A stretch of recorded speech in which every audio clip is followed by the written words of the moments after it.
Hey, what's going on, guys? Welcome to the SEO Tactician.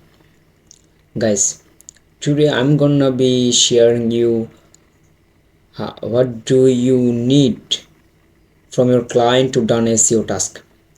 I'm standing on my client Shopify shop. So let's get started today's episode. Guys, to done SEO task, you must need two things, which is first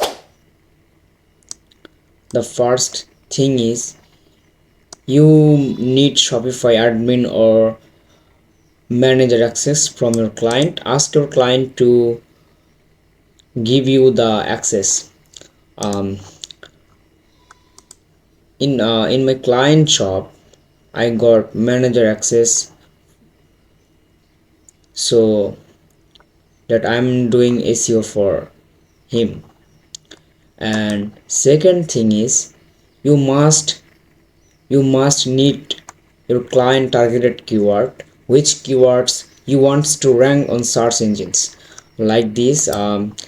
My client seen his targeted keyword here, here, here.